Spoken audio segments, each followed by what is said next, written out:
November 8, 1994, the California Three-Strike Law, also known as the Habitual Offender Law, was passed. The law was extremely popular throughout the state, and 71% of California voters voted yes on Proposition 184.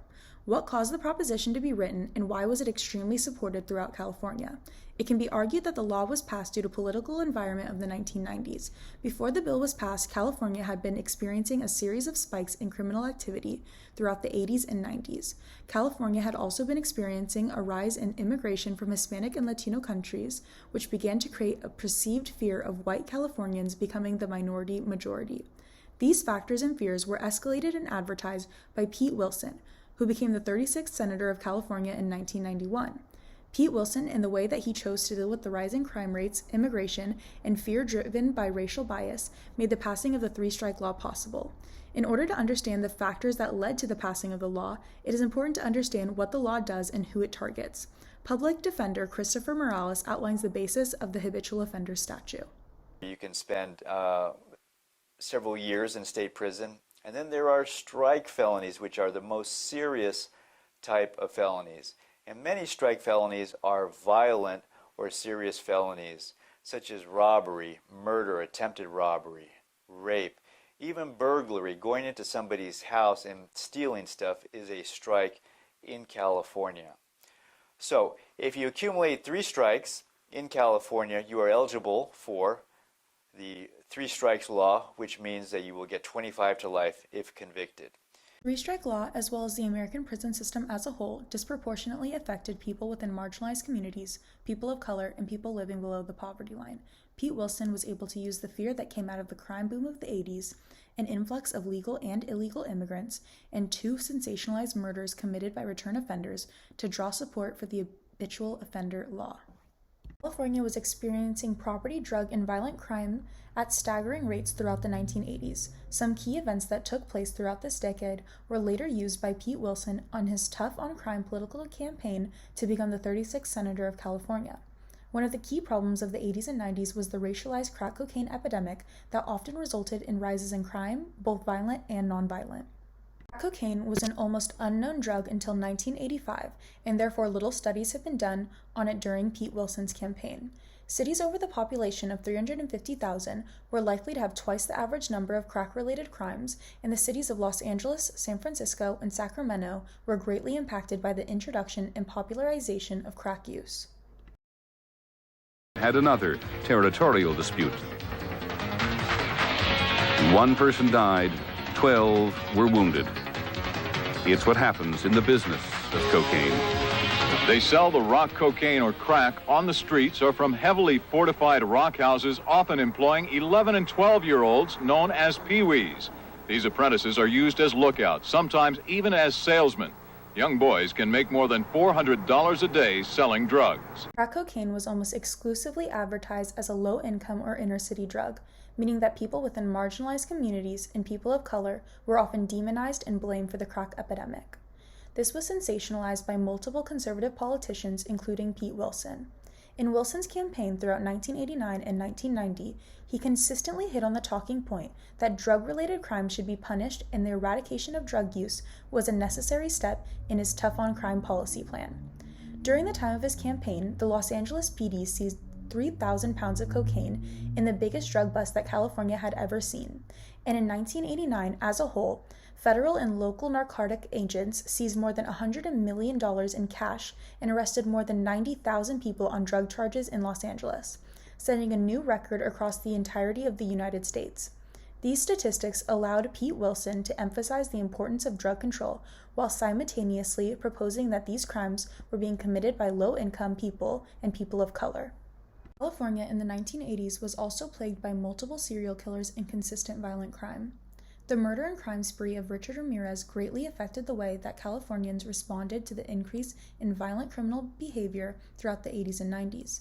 His highly publicized home invasion and murder spree terrorized the residents of the greater Los Angeles area and later the residents of San Francisco Bay, lasting from June 1984 until August 1985.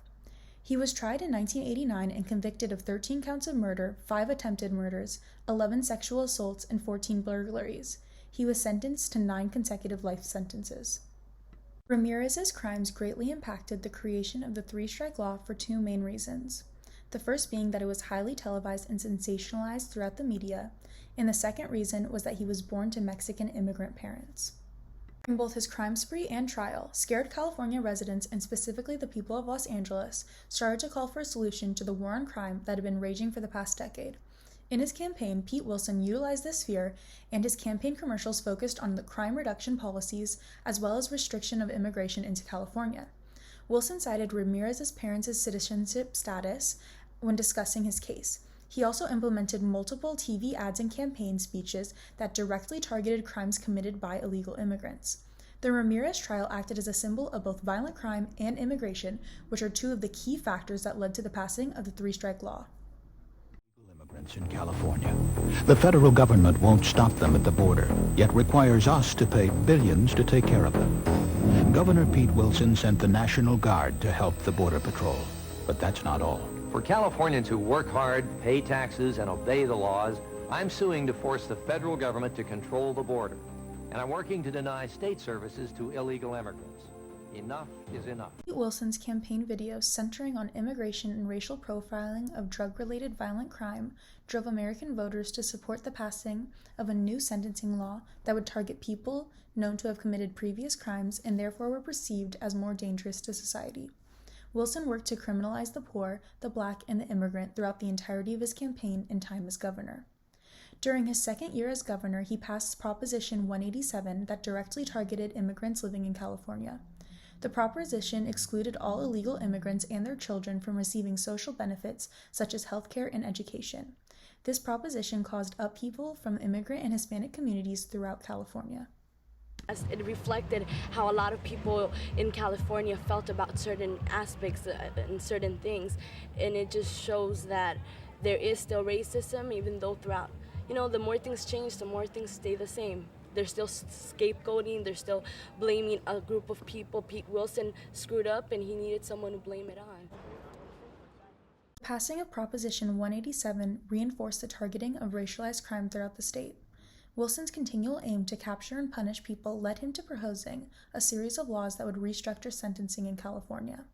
As Wilson was continually working to criminalize the poor and people of color, two high-profile murders were committed during a 3% crime rise of the 1990s. These two murders acted as the last push towards passing the three-strike law that would go on to disproportionately affect people within marginalized communities. The three strikes law come about in the first place? Right. Well, there's a concern over habitual offenders generally, and we were at the peak in California of the highest crime rate we'd ever experienced.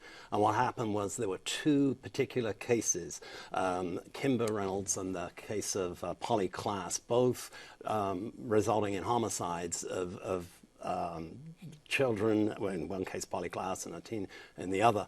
And that was so emotionally charged in the context of the crime rate. People wanted to do something about it, and they wanted to stop the ability. Fresno, California, in 1992, 18-year-old Kim Reynolds was murdered. She was leaving a restaurant bar around 10 p.m. when two men on a motorcycle came up to her and tried to steal her purse. In the process of robbing her, the two men shot and killed her. The police killed the gunman, but his accomplice, Douglas Walker, escaped a life sentence. Walker was a career criminal, having 2 previous infractors and 7 parole violations.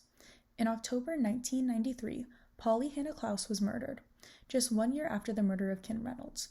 Klaus was 12 years old when she was kidnapped from a slumber party at knife point in her home in Petaluma, California. She was found strangled by Richard Allen, and he was sentenced and tried to death in 1996. Richard Allen was another return offender and was previously convicted of burglary, rape, and abduction. He was set free, and in 1993 he committed his final crime, the murder of Polly Klaus. The fathers of both victims band together and started to raise awareness of habitual offenders and how California sentencing laws should be reformed. Due to the culture that was created by Pete Wilson's campaign and years of governorship, it was easy for the bill to be proposed and passed quickly. On November 8, 1994, the three-strike law was passed and implemented throughout the state of California.